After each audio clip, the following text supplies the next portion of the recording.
What's the deal, my people? You know it is the Don Tony Teflon. I am back at you. Another one. And this one is the penultimate pregame show. Penultimate. The one before the last. Has to turn up this week. Turn up. It's got to be the best episode we've seen so far. I think it's going to be. They've been getting better and better every time out.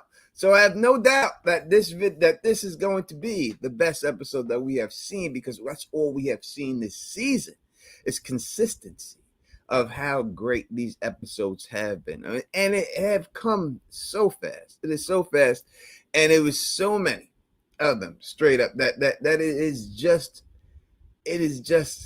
too bad that it's almost over. And then we're going to have to wait. What, 2 years, maybe a year before we start talking about that. And before we get into those things and all the sadness that we're going to get into when the off season comes, a long night. I'm going to say what up to my people right here. We have over 107 people right off the bat. Make sure you hit that thumbs up for your boy. Phil Issues Guy hopefully will be here. We were supposed to do this on Monday, but because of circumstances beyond my control, it has nothing to do with Phil's or me, I wasn't able to do it. And then I was thinking about coming on, on Tuesday and Wednesday, but then I was like, it's just close enough to this stream, so we might as well just wait for this stream to get it popping and just talk about everything from the last episode to this, what we think is going to happen this episode, all the way down, all the theories and all that good stuff right here. But let me say what up to some of the people up in. It's too many to say up to everybody, but we'll go through some of the people right here. We got Vinny is up in the building right now. We got Graham is up in this piece. Guardian Gal is in here. Golden Age is in the building rocking with us. Michael is in here. Zach is in the building rocking with us. Kim Little is in there. Our girl from down under, Carla Way, is in here. Culture Clip is in the building rocking with us. Carrie is in there rocking with us. P. Bronson is up in this piece rocking with us. Davey is up in here. Juan is up in here. Spicy Dome is up in this piece. My man Big W is in the building rocking with us. Matt is in here. My man B is up in the building. And my man Big Z is up in here, man. What's going on? What's going on, everybody up in the North Tennessee represent? Michael says free hats in the building and everything. So until Phil gets here, I will be taking calls on my phone line. So this is the line to call right now is mine. It's not the number on your screen, but people in the audience, they know the number. They'll put it in the chat for you to call and everything, and we can jump right into it and stuff like that. You know what I mean? And we can get this thing popping right off the bat. Now, you haven't heard my thoughts personally about the last episode. I thought it was overall a really good episode. I am glad that they another Aussie. We got a bunch of Aussies rocking with us. You know what I mean? We got a bunch of them. And I love all my people from Australia. Love them all. 100%. Adriana is in the building rocking with us right now. Sorry about that. But let's get into my thoughts, I guess, about this last episode. I thought it was a very good episode. I like the way that they're not making Batista this such a pushover. Right now, we all believe, you know what I mean? We all believe. What up, Amy? We all believe that Dexter was going to find this iPods really fast, throw it out, and everything else. We thought that's the way it was going to go down. I did say that it was a good chance that he had the landlord on the table. I was right about that it was the landlord, Bobby Bacala, in there. You know what I mean? But it wasn't the way that I thought, but I thought it was a good chance he was going to have him. The landlord gets away, though. But not only does the landlord get away, we see Rapunzel gets away. So that means that we have a bunch of people here that don't seem to be fleet of foot. But yet they're the ones who escaped the Bay Harbor Butcher. They're the ones who have gotten away and everything else. Steve says the Ripper is Jonah. He says the Ripper is Jonah. I do not think so. I don't think so at all. I don't think there's a shot in the hell that the Ripper is Jonah or that the Ripper is Blessings. Or now I'm hearing the Ripper. I see the Ripper is the new chick that Dexter's son is seeing. I mean, the Ripper's everybody. Yeah, well, just put it on there. Now I understand YouTubers and people got to make your money, and I will never hate on anybody making a video that makes money. Do what you got to do out there. These streets is hard. You got to grind for everything you got. You know what I'm saying? But come on, man. Come on. Let's be serious. If we really let's be serious about it. If you want to talk about the Ripper, we can make all the jokes. Steve Urkel is the Ripper. You can say Martin is the Ripper. Pam, Gina is the Ripper. We can go through them all if we really just want to have some good time on it. But if we really just want to have some type of if you want to be serious about it, and thank God Phil is. Did I do that? I'm the Ripper. You did do that. Did I do that, Tony? I'm sorry. You did do that. You did do that. Look, we got to be somewhat serious about it. God damn it. There's a actual article in like an MSN article about who's the Ripper, and our people that they say is Blessings. They have a case for Blessings, Claudette, Brian Moser. Who's Brian Moser? Melvin.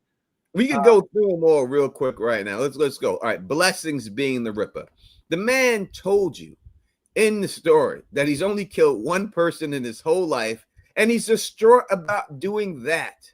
So that pretty much ends that whole theory of Blessings. Who else next? Who's next? Next on the list is, and this is an MSN article. The next one on the list is, excuse me for a second.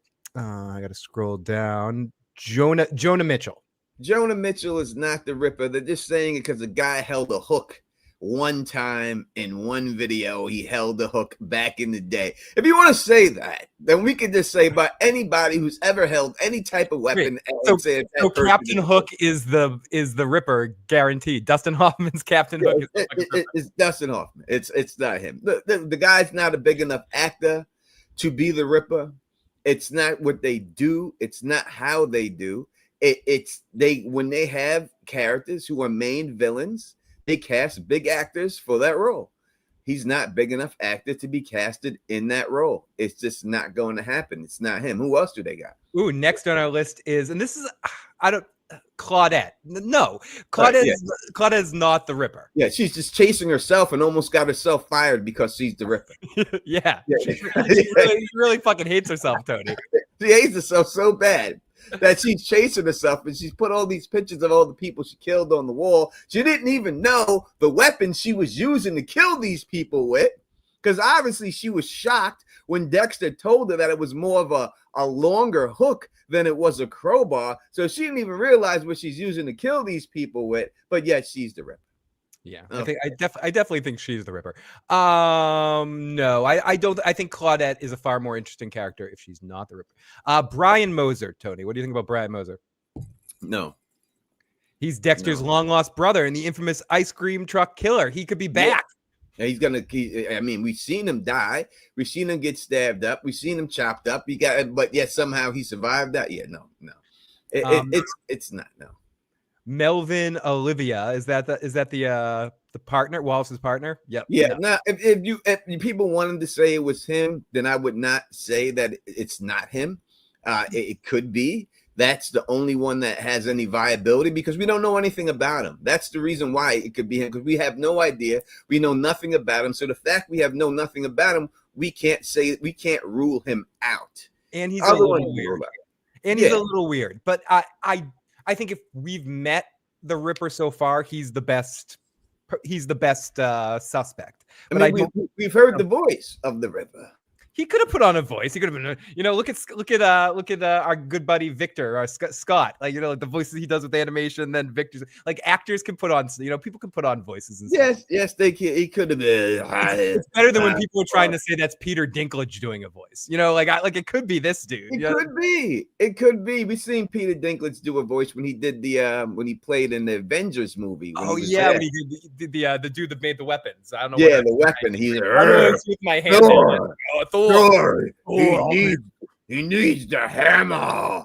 Thor needs the hammer. Animal beat drum. Yes, animal beat drum. We have the only thing that makes it, and I could say what makes it like that is either he knows who the Ripper is because obviously he has the weapon of the Ripper, and he knows that the Ripper used this weapon, so he has to know someone who is the Ripper, or he knows the Ripper, or he's the Ripper. One of those three is with Peter Dinklage, and that's just the way it is. Whatever. And let's see if there's anyone else on this list. Let's see. Let me scroll down. Fuck you, motherfucker. Scroll down. Sorry, my mouse isn't working. Cooper Morris, the man who deliberately drove his car into Prater's parents and made young Leon an orphan in prison. So that guy's still alive, and or maybe not alive, and he was the Ripper. I think he's still in jail, so I don't think he's been able to do it. I guess Dinklage never said. He said that relationship ended. He didn't specify that guy died. Yeah. He said relationships, like anything, end. I think the reason why people are glomming onto him, because I've heard that before too, because he mentioned, and then he told me about all the people he killed and all this, that, and all this other stuff. So, but I don't think it's necessarily that man as well. But it's a good, interesting pick. And we know that Claudette is the lead investigator on it. So we would, by them doing that, now there's different ways they could do it, right? The Ripper could have killed people, then they put Claudette on the case, or she was already a detective at the time, and they put her on the case because it was in her area of people getting killed, and she became obsessed with it at that time. Yeah. So it seems like the Ripper has been killing since she's been a detective. And I say, how long she's been a detective? Most maybe 20 years. 20 years, yeah, but probably about 20 years or so. So you figure the guy go back 20 years when the Ripper started killing was about 20 years or so. So he's been active for like the past 20 years. So you figure he's probably in his 30s, 50s, 45, 50, around there. The Ripper is going to be around that age when it's all said and done. So that's the way I would deduce it when it's so. When I think Tony Teflon is the Ripper of sports. Oh, this next one is very interesting, Tony. First of all, I didn't know this, and you might have known this information, but I didn't know. Do you know what Charlie's last name is? What is Charlie's last name? To take a guess, what would be the stupidest last name for Charlie's character? Smith? What kind of funny? Smith. Close. Charlie Brown. Charlie Brown. At least according to this article, her last name is Brown. So Charlie, but not spelled the same way, spelled Charley. But apparently Charlie's last name is Brown, if this is to be believed. But I don't think Charlie's the Ripper either. We've heard the Ripper's voice. It's doubtful that they were using a man. Voice it's definitely going to be a man. And the Ripper's not casted yet. I don't think that we've seen the Ripper in this show yet. If it's anyone that we've seen in the show, it's the two people I mentioned, but I really don't think they're going to go that route. Again, they're planning on multiple seasons, and they're using this storyline to set up a brand new foe for Dexter to chase next season. Yep. And that's what it's about. That's what they're doing. Now, they really didn't go through that a lot in the previous thing, so people aren't used to it, but they're trying something new. They're trying to set up something in the background so they can go into next season with the Ripper coming out of retirement, or Dexter draws him out of retirement somehow, and he starts killing people again, and then that's how he goes back, and then that's how they go. I just think that that's what they're working towards, and it makes a lot of sense for them to work towards that.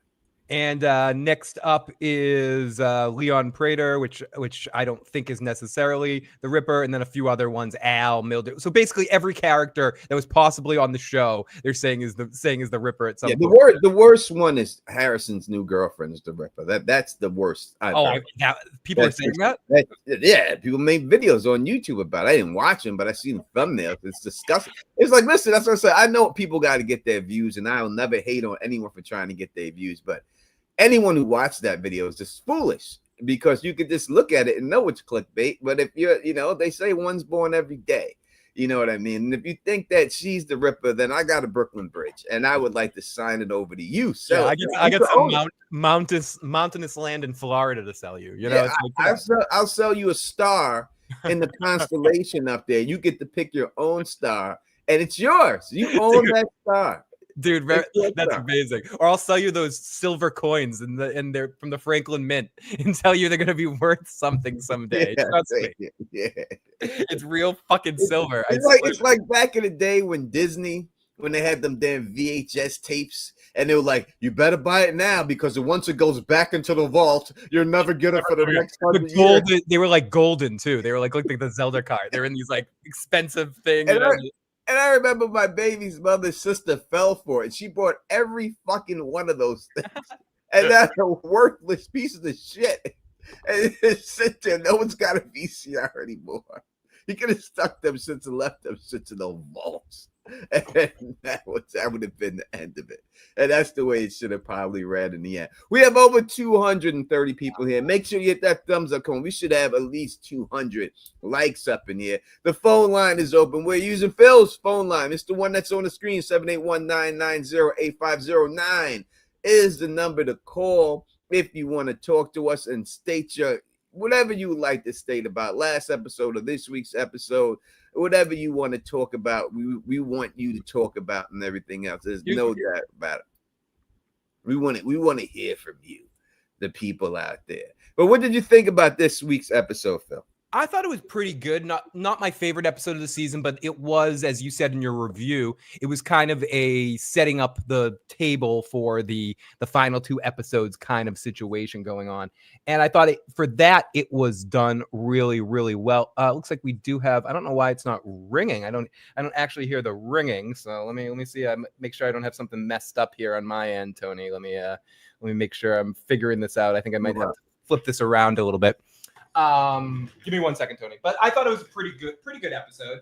Someone said, did the spoiler just get banned? I didn't see any spoiler. I don't know what you're talking about there, nonfiction. So I have no idea what the spoiler is. All I've seen is what they put out themselves, and that is this Harrison and Dexter just fleeing from the restaurant.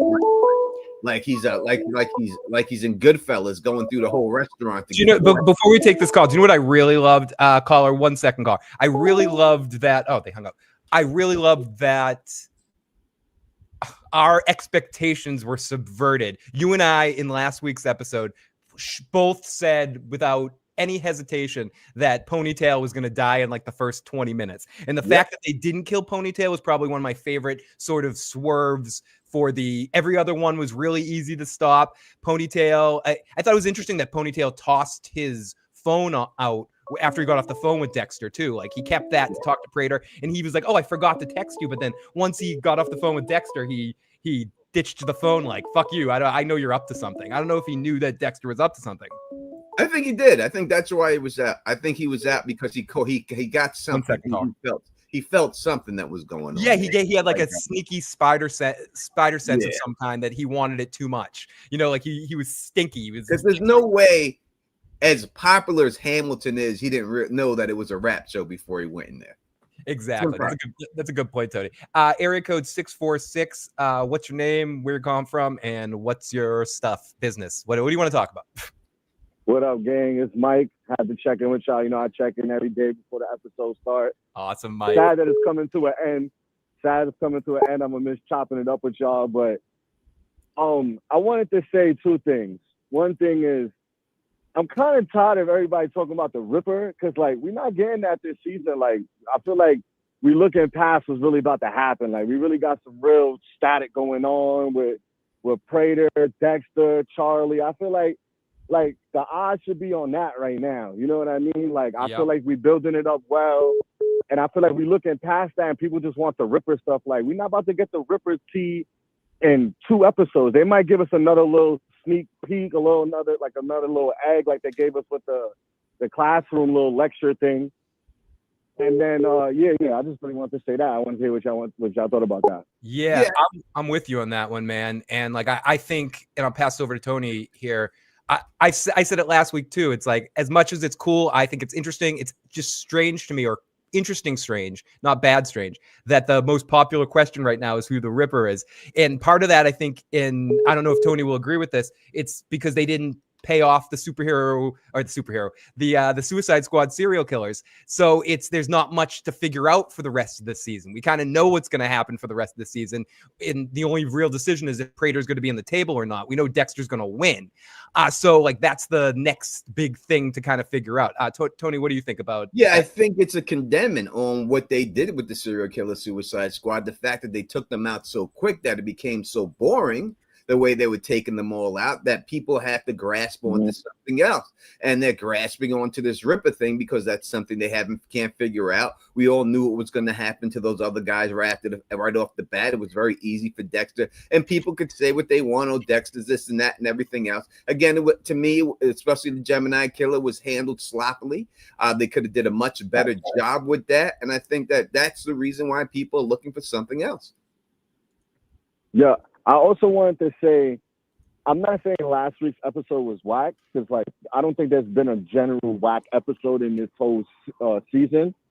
But I will say, out of like all the 8 episodes, I had the least fun watching this one, because I was like, I bet they're setting stuff up for the final run 9 and 10. Like I kind of seen that from the beginning, from the get-go. I'm like, all right, I'm not really about to get what I really want today. I didn't know that they was gonna get away and like I was gonna get nothing, which is all right. It's cool. I like the story building. But I did feel like, all right, this was my least fun I had with an episode this season so far. What do you guys think about that? Yeah, I can understand why you would feel it. I can understand why you feel that way. I think this episode, if we look at it like a roller coaster, it's going up the hill right now on the roller coaster with this one, right? And you got to go up before you can get to the drop. So I think you're going all the way up. You're going all the way up with this, and that's what that episode was. It was just building you to get to the top so they can do the drop at the end of the season. Yeah. Well, I always tap in with y'all, man. I'll tap in with y'all if y'all go live Sunday again. But yeah, all love. Next week is a movie. Hopefully this week is part 1. Hopefully this week is Infinity Wars, and next week is Endgame. Thank you, my friend. Definitely call back. And after Dexter, you can keep calling. You know, we'll still be here. Just won't be talking about Dexter. This is area code 914. Area code 914. What's your name? Where you calling from? And what's your business? Yeah, my name is Josh. I'm from Vegas. Toast, Josh. And I wanted to. I wanted to. I'm a new fan of Teflon TV. Thank you. And I wanted to know really just your guys' favorite part of the new season, to be honest. I know there's a lot of speculation on who's the Ripper and this and that, but I'm really surprised with what they're doing with this season and how well it's received. And I'd love to just hear kind of your guys' feedback in terms of what you enjoy the most based on.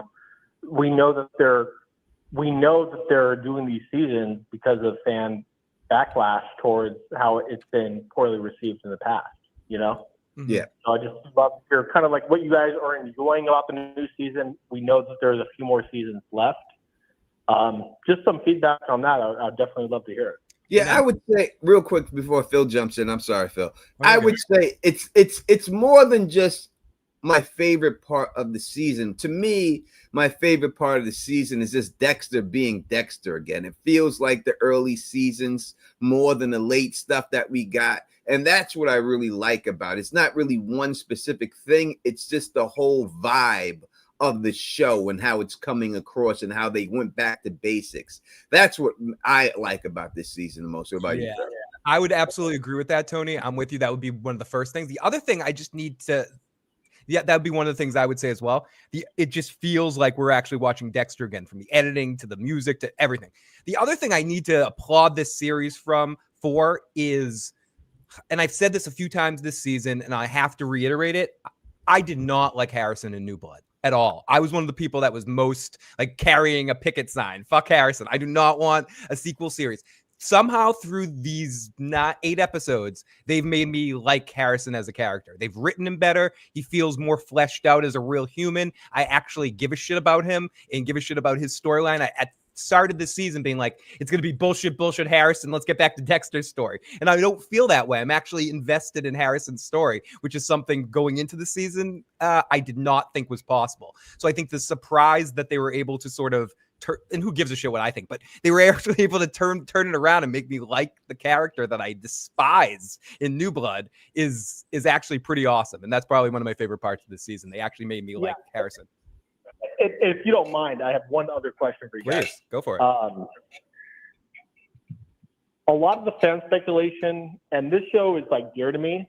One of my best friends who's passed away, like, introduced me to the show. I'm sorry, man. You know what I mean? So no, and I appreciate it, but it's a dear show to me because of that, right? I see a lot of speculation about how this show should end. Dexter arrested, killed, Batista dying. We have all this like speculation. I would love to hear from you two, and I appreciate you taking the call. What's the ideal ending for Dexter? Like, what do we actually want to see? Mm-hmm. Because it's been going on for a long fucking time, right? And it's like, how should it actually end? Guy being found out, and I'll just give my opinion before I hear your guys's, and I'll end the call. But I honestly think that, in my opinion, Dexter, they try to kill him, they try to catch him. I don't think a definitive ending is the best necessarily. You know what I mean? Like, people have a morbid interest in this character, and maybe it shouldn't be so definitive. You know what I mean? So you're thinking it's more going to end with him just still killing people, and it just ends like another day in the life, like Dexter keeps going and he's out there somewhere at the end of the series still finding other serial killers and killing them. But it never actually ends. I don't think there has to be a definitive ending, because I don't think anyone can be happy with a definitive ending. Yeah. Well, right?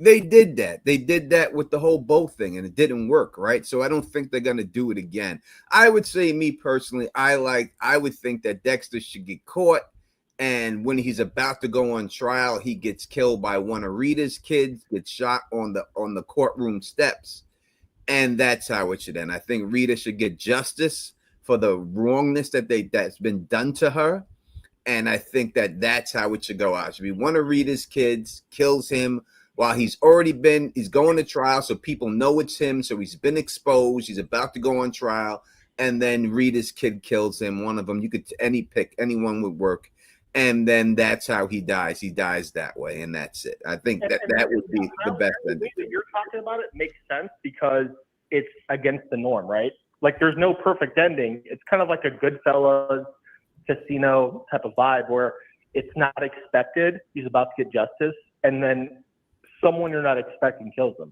right? So it's satisfying in the sense that he's not a perfect person, right? And there's no perfect ending to this character. Like, I like that idea too. Phil, what do you think? And guys, I also appreciate you taking my call. No, we thank you for the call, my friend. And I would say we've had him be killed, similar to what Tony's is. We've had him be killed before. We've had him get away before. The thing that makes sense is the Saul Goodman-ish ending. I'm not sure if he gets killed by someone connected to himself, or he actually gets executed, like the series ends with him in the with lethal injection or the electric chair or something like that. I know is someone said in the chat, one of his biggest fears. I could see something or ending at the point that he's caught, where he's sent off to trial, that we don't actually see. Do you think if he's caught, we'll see the trial? Do you think we'll see? No, it's not Law and Order. You're going to see that. You'll just see him heading to court or something. Right. You'll see him walk off in cuffs or something like that. Like, they had to do the Better Call Saul because he's an attorney, right? So they had to show it, and they had to show that he had the ability to get off if he really wanted to get off Saul, but he bit the bullet so his girl could get off. Right, and so he could take it because someone needed to pay the price for everything. Yeah. Area code 902. What's your name, where you're calling from, and what you got? My name's Bruce. I'm calling from Nova Scotia, Canada. Toast, man. Going on. I'm a good fan. I'm kind of disappointed at the beginning. I kind of thought that Prater might have known who Dexter was all along, and he was bringing him in to see if he could wipe up the whole crew. But I don't think it's going that way anymore. So I'm kind of have a new way to look at it. Yeah, I mean, they pull a switch. They could still switch it, and he could still do that if they say that he found out already and he's just keeping it on the low, like right now, that he knows now. If he doesn't bring it up or anything else like that, you know what I mean? They could still spin it and say that that's the case. So I don't think they're gonna, but that would be a way they could spin that. They could say, yeah, he found out in this episode and he's just been playing along the whole time. Playing possum, playing a little dumb or something like that. But I don't think that's the direction. I think from Prater's reaction and stuff, I still think he's all drinking the red Kool-Aid. He thinks that he still thinks that Dexter's red. And having seen the preview for next week, which is for tonight. Again, we can talk about previews, right? That isn't like, he verbally says that Prater still think. I mean, he might not know, but I think it's set up like he's afraid Prater finding out who he really is. But I agree, caller. Like, there was a lot of potential with Prater, and I don't know where they're going with this, but he might just be what he seems to be, just someone that collects serial killers and is just a little weird and eccentric and in all those different ways, and not the Ripper, and not knowing who Dexter is and all that sort of stuff. The only other thing I wanted to mention was, do you think that, how did you guys feel about the other serial killers that he killed? Do you think that when he took the blood and put it on the slide, that they figured out that he was the Bay Harbor Butcher? I was wondering if the first twin, because of the way he looked at him when he did it.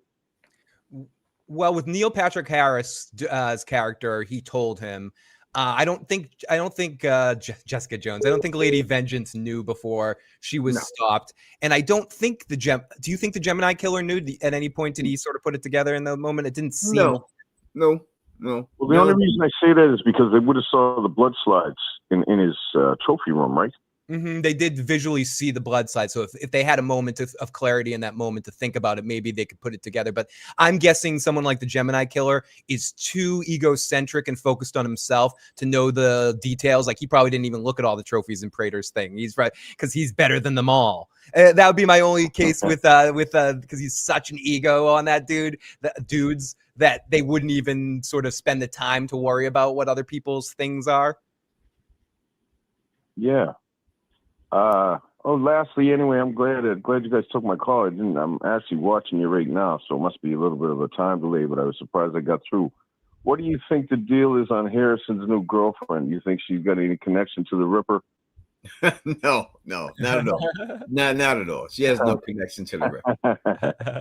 All right, fellas. The Ripper is who hit her in the car accident, Tony. Yeah, she's the Ripper. That's how she messed up her hand. The Ripper's her dad, because everyone's related. We got a voicemail from Miss T. Let's listen to it. Hi, this is Miss T calling with a theory that I heard, which I think is kind of wild, but would love to hear your thoughts on it. The theory was that the new love interest for Harrison could be the Ripper herself, or that she is related to the Ripper. And the evidence they said that she could be the Ripper is because she was in foster care, so perhaps she grew up in one of those homes that are related to the billionaire, or perhaps because she's a girl and the voice message was a man. It's a thrown off situation. Her arm is hurt, so perhaps that's how she got her nerve damage. So I was just wondering what you thought about her perhaps even being the Ripper, or maybe her being connected to the Ripper as in a parent. Tony, we love you. We love the call thing. Listen, we do love the call. It's just not. It's not that. It's just not going to be that. Again, not everyone that we see has to be connected to something that we've seen this season in the show. Tony, are we related? Are we related on this podcast? Maybe we're related. Are we related? We might be related. It's not the way it goes in life. Everyone from Australia in the chat is not related to each other. Some of them don't even know each other, but you might think they are. I mean, it's just not the way it goes. It's not what it is. It's like when people say, "You from New York? Do you know Joey?" Like, motherfucker, you know how big New York is. That was one of the funniest lines in the entire episode when Batista's trying to describe Bobby Bacala to the detectives. Yeah, he's like a big, giant, fat Italian guy or something like that. They're like, oh, it's like you just described everybody, every Italian in New York. What are you talking about? Half of New York. I mean, what the fuck? It's not gonna be that. It makes no sense. And I will say this: when you look at these things on these television shows, understand this. A lot of the things that we come up with, some might say it's better, or we have more time to think about it. Those guys, they thought about the season, and they boom, boom, boom, boom, boom. The season's out. They don't go as deep as we go into these things. They never do. So not usually. We got two calls at once. Let's get area code 347-404. Call back afterwards. Area code 347. What's your name, where you're calling from, and what you got? Hey, Phil. Hey, Tony. What's good? Kim from Bed-Stuy, Brooklyn. Brooklyn. Calling again. What's up, my brother? What's going on? What's Okay, going so- on? Okay, so this is the deal. Can we, like, shake the shit out of Batista? Because a lot of people were saying that Dexter was going to set him up. Now, he did get set up, but not by Dexter. He set himself up. Yeah. And because he came in, instead of like just chilling there when he saw, the salon all done up, knowing that that's how Dexter does his stuff, earlier before Dexter got there, he would have, there would have been a good chance he would have caught up with him. But instead, he walks in and hears something in the back, which causes Dexter to kind of panic, and he lets Vinny go.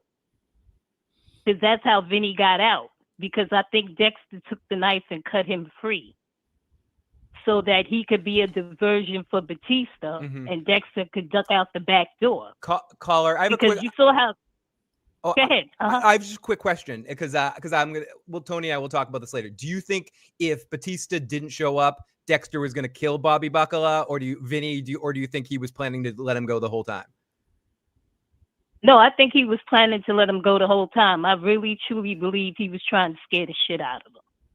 I think he was trying to scare the shit out of him, but I think as Tony mentioned in his video, he was getting a little murder horny, and he might have decided to make a executive decision. But I do think part of his mindset of dealing with all that and rationalizing it is gonna rationalize killing Prater at the end. Because if he can get close to killing Bobby Bacala and be like, yeah, he fits the code, Prater definitely is a lot quicker. Like he's almost. But anyways, I agree with you. I tend to think that Dexter's intention was to just scare him in that moment. Yeah, I do. And it's like right after, Bobby damn near knocked him down, everything started to go downhill from there, because his first biggest mistake was calling Claudette. Because by the time they got there, everything was just fucked up. There was no way he could like get out of the hole that he dug, because he traced Dexter without a warrant. He like I said, he damn near got knocked down, so he got disoriented. Instead of trying to get a hold of Vinny and ask him what the hell went down, he tries to run out after Dexter, and Dexter's gone. So he's standing there with his gun, in the middle of a kill room, and can't explain any of it. And every time he opens his mouth to say something, he's just digging a bigger hole. And I'm sitting there going, shut up, Angel. Just don't say that, Angel.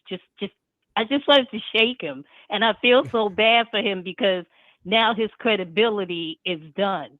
Because she called Quinn, and, Quinn told her what he knew. Because remember, Batista didn't tell the guys what he was going to be doing in New York. Well, all they know is that he retired.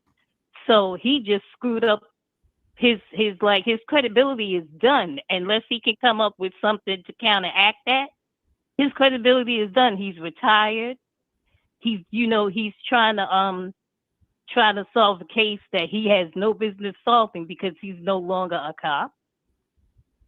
He's doing all these legal things in an illegal way.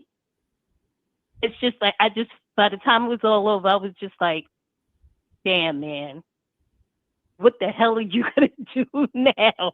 How are you going to get yourself out of this hole? Well, he's got a way. He's got a way to get himself out of it. Number one, I said this was going to happen to him. I put it in my video that he's going to get bagged up in this exact same situation. Now he had no badge, he had no nothing, and he eventually was going to be turned against him. That looked like he was setting up the stuff himself, because that's the way Claudette was going looking.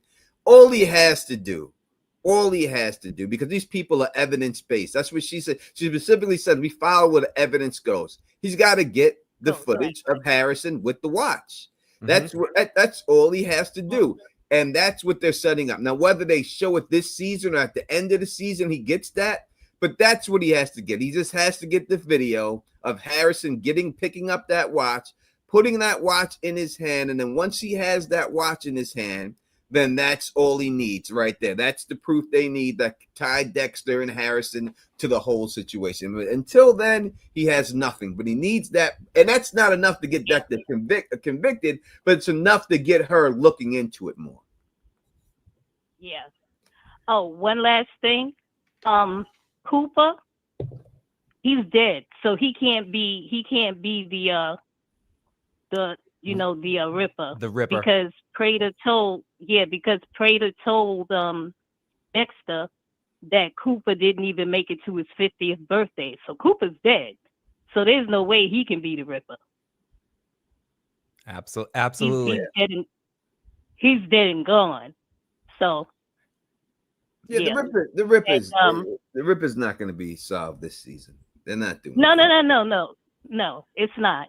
And it's like the one of the previous callers said, it's like I wish people would just give up the ghost, throw in the towel, and just wait.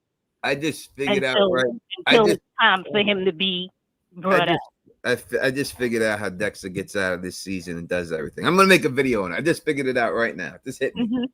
Just hit me right now. I'm not gonna say it because I know I would love to say it right now, but I know if I say it, then there's most likely people who make videos like myself that are here watching. They got a little notepad. They got their little. And before I can get the video out, they'll stick it up there, these bastards. So I'm gonna wait, but I think I just figured it out right now how it could go down. I'll put that video out. Okay, cool. Well, glad if I helped at all. Yes, you did. Glad I can help you out. You definitely did. You definitely did. All right. Well, thanks, guys, and I will see you guys on Sunday. All right. For the after show. Yeah. You guys take care. Have a good night. You too. Tony, a couple of quick texts here. We got someone just says hi to my dog. He says hi back. Area code 213 says hi guys. A couple things. We'll take this after we take this call. Area code 404. What's your name? Where you calling from? And what you got? What's going on? It's LL in the building, calling from Atlanta, Georgia. LL, let's go. Yes, sir. We got Teflon the Don in the real field. Let's get it going, fellas. Let's go, Let's go. Yes, sir. So I actually have a question. So, do you think that Prater actually keeps the serial killers around with the goal of killing them? Because with the guy in prison, it seems like he hinted that he kept him around long enough and built that attachment to him long enough, just enough for him to be satisfied and kill him, or maybe get him killed and stuff like that. And with his name being Prater, I was wondering if it's like a play on the word pray or something like that. I don't know. What do you guys think? I don't know. I think that he really likes to have a double-A meeting with serial killers, and he's so rich that he can do, when you reach this level of rich, I tell people this all the time, like people said stuff like, Tony Teflon, or why did P. Diddy have these freak-offs? Because when you reach that level of fame and that level of money, you've already done everything. 2 girls at one time done it. 3 girls at one time done it. Did that. You got to do something to try to make it exciting for yourself when you have that much money, because nothing that would excite the normal person would excite them because they've done it so many times. So I think it's the same thing with Prater. He's done everything. He's got everything at his feet. He's had all this. So what can he actually do? I can hang out with some serial killers. That would make my life a little bit more exciting. And that's what he does. So I think that's what he likes to do. He's kind of like a weird warped take on the Batman. Instead of like seeking vengeance with his parents being killed, he wants to hang out with the Joker and all the other bad people. He wants to like invite him to a party and stuff. And I think I agree, Tony. It's also he gets to be that close to it and touch that feeling. And I think it's the way he's been able to internalize everything that happened with his family and stuff. So I don't think he's killing them, but I do think maybe there's something to be said about once he gets all the trophies he needs from them, he doesn't take care of them as much. He in a way gets done with them, and then maybe has Charlie kill them. Like, that's something I have to wonder from the beginning of the season. The first guy, the guy that we see Charlie kill at the beginning, if he didn't threaten to break the rules and shit, was she killing him anyway? Is there a way to get away from Prater and get away from his team and not get killed? It seemed like it was, because he said, you know, stop coming around, stop asking for money. This is your last warning. And then he tried to put his hands on her, and then that's when she right. So it's not like he's offering them when they want to leave the party either. Yeah, he's giving them opportunities to just keep your fucking mouth shut. But if you break the rules, keep asking for money, threaten to go public with it, whatever, then you get killed. So I think he does get done with people, but I think he treasures the murderers too much to actually kill them. Got you. So do you think that? So he has basically two masks. On one side, Prater has a mask where he gets the satisfaction from hanging with serial killers, but in his real life, it's like the complete opposite. He does it with cops. Like, he gets that same satisfaction by donating to the cops organization. Dude, manipulation is a hell of a high like that. And he's doing it from both ends. Again, it's a Batman thing where he's like, you know, Bruce gets to be the prick billionaire douchebag. And then on the other side, he's fighting crime. And he's like acting on either himself on either side in some ways. So he's kind of getting to play both ends. And I think Prater gets off on that feeling probably. Gotcha. And then my last question is that now that Dexter knows what Dexter shared with Harrison, what's really going on. So how do you think this moves the story forward as far as, you know, what happens to Dexter? I think Harrison's going to get bagged up. I mean, Harrison is Dexter's weakness. Again, if you watch the Penguin on HBO, right? I don't know if you've seen that. Great show. I don't know if you've seen it or people in the chat seen it. But spoiler for the Penguin, in the end, what happens with the Penguin is the guy he's rolled with the whole time, he kills him himself. And he says, I can't have any weaknesses around. If I keep you around, you're my weakness, and that's going to get me killed or get me caught. So I have to kill you now in order to advance. And that's Dexter's problem. Dexter's weakness is Harrison. Now, he's not going to kill Harrison, but that's always going to be a way to get to Dexter. And I think they're going to exploit that when it's all said and done. Yeah, I agree. Right. So it's kind of like you cut your finger off to save your hand kind of scenario. Gotcha. Yep. Wow. Well, I appreciate that, fellas. I look forward to seeing the episode tonight and, of course, checking out Teflon's review. Awesome. I appreciate it. Thank you as always, man. Right. Definitely call back next time. Hi, yeah, guys. A couple things. Big actor is not needed for the Ripper. If Jonah's a Ripper, we'll also maybe get John Lithgow as Jonah's dark passenger. No, you're not. So it's. I mean, y'all are not going by what the show has already showed us. So we can't just make these things up because it's what we want to see. We have to go on the facts of what we've seen from the show. And go to every season, the big bad of every season has been a main actor that you know of. It doesn't matter the season, pick the season, and you'll see the actors that they brought in every time for it. As for the Trinity Killer, they're going to do a Trinity Killer spinoff. They're going to do the young Trinity Killer. So that's why you're going to get your Trinity Killer in there. That's what they're going to do with him. But, you know, this is what they've done. They're not going to go, it's not broke. They're not going to try to fix it. So that's just the way it's going to be. It's going to be a main actor. And again, as Matt and Jess had pointed out, the guy was on his TikTok talking about being the Ripper in a shadowy way, just like making a troll of the whole situation. If he was really cast as the Ripper, there's no way the show would allow him to do a troll thing like that on his TikTok page. He would get fired for doing that. You can't do that. So it's not going to be him. I know that's what you want. There's a lot of things I want. You know what I mean? But I would just say make the Ripper Mads Mikkelsen and make everybody happy. Listen, put Mads Mikkelsen. Listen to me, Showtime and the people who create the show. Go grab up Mads Mikkelsen and make him the Ripper. And I guarantee you that everyone, as soon as you announce it, it would be as big as this season was if you announce Mads Mikkelsen is in this next season. I guarantee people would lose their fucking mind if he did There is that. a lot. He's definitely one of them. The handful of actors. Someone was saying Christian Bale earlier too. That would be someone a huge person too. Someone huge, a big actor like that. Also, last point. This 213 says also talk of the little Nikki Spencer all grown up as the Ripper. We also have Janine who says, "Hey guys, I'm glad to see you again. I recently learned a lot about the Trinity Killer and watched scenes from season 4, and it's incredibly dark.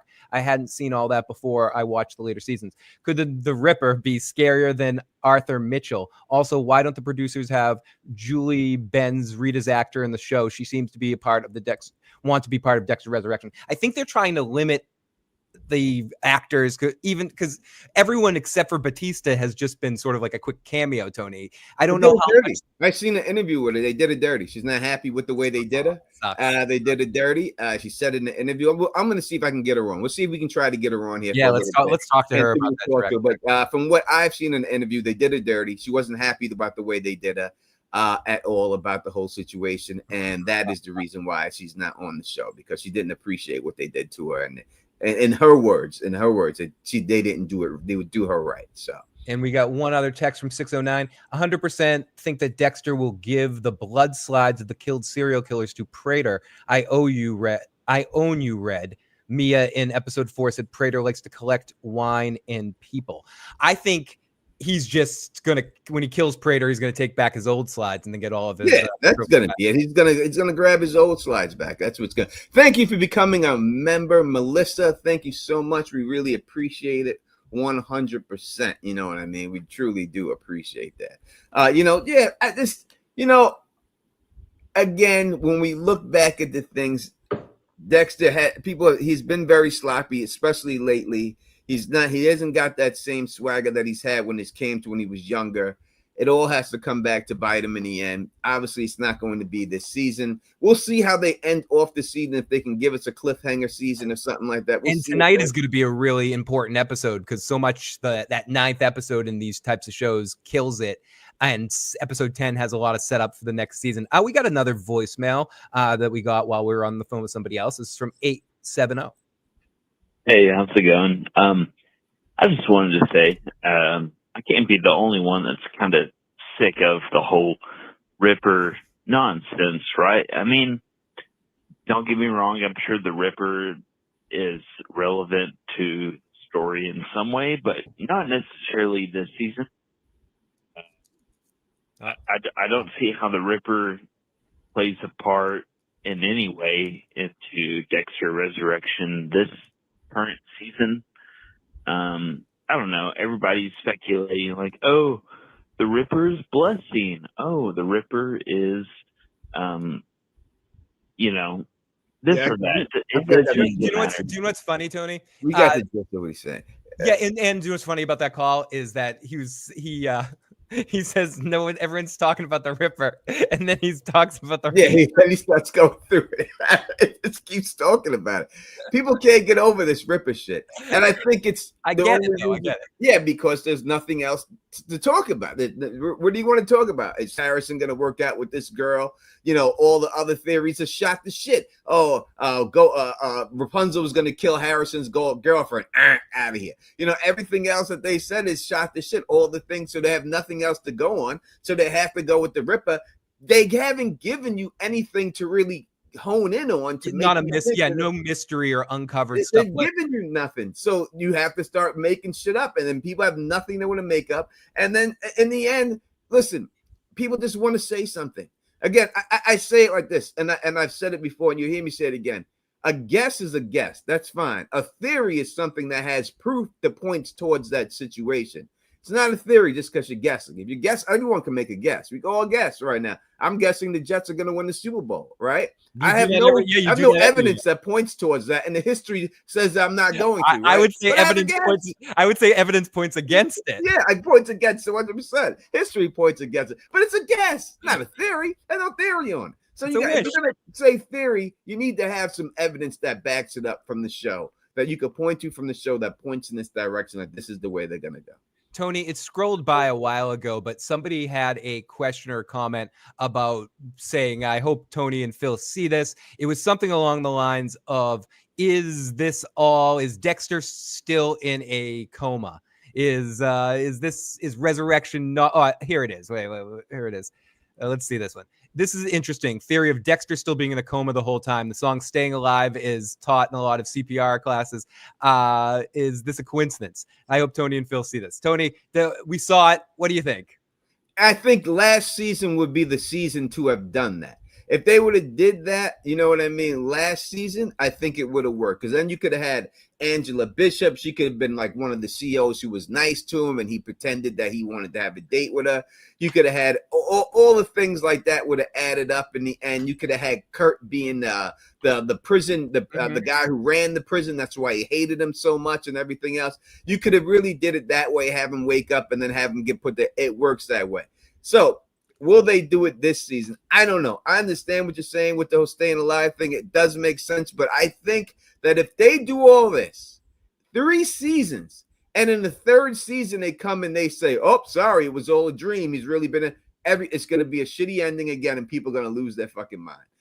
You can only do that for 1 season. That's what I said. They did that resurrection, and that was the case. 1 season, in and out, boom, boom. But to leave people on for 3 seasons, and he's dreamt about Prater, and he's dreamt about all these other people, and all the it just wouldn't work. That would be the worst ending ever. Yeah, it just wouldn't work. You can't stretch that out for 3 seasons. That's a one and done thing. Tony, someone's taking, and I agree with you 100%. Someone's taking us to task, though. I think you guys are wrong about Jonah Mitchell. If not the Ripper, I think Jonah will still be back at some point because Dexter and Jonah have unresolved issues, Tony. That's fine. They can bring him back. I'm not saying I hope they bring back everyone that we've seen. I'd love to see everyone. They can bring him back. I think Rita's kids deserve to be back more than anybody. 100%. Right? They deserve more than anyone to come back. I would love to see him all bring back, but they're not going to bring him back in that way. They're not going to bring him back as he's been running around New York this whole time killing people. It's not happening for him. That's not what it's going to be for his character. If he wants to come back and torture Dexter in some other way and be a subplot of something else, or you know what you could do? How old would Jonah Mitchell be? He'd probably be too old and stuff. But if you had him like all of a sudden he's in the same college pretending to be Harrison's friend, you know what I mean? And now he's in college with Harrison and he's going under an assumed name. And then you find out that it's Jonah after that while he's in there. And that's the reason why he's been in there. 100% I could see them doing that, depending on how old he was or something like that. Then I could see that working out, that type of storyline for him. Harrison goes to college. He befriends this kid. Dexter doesn't know who the kid is and stuff. And it turns out that this kid is this person in the end. You know, I could see it that way going. But as for like a main character like the Ripper that they're setting up, I don't think he's not crafty enough to get away with all this stuff and everything for all these years. It just wouldn't work. You know what I mean? So I just can't see them running that with that character with him. But yes, he can definitely pop up and definitely be in, and I'd love to see him in it. But he's not going to be in it for that way.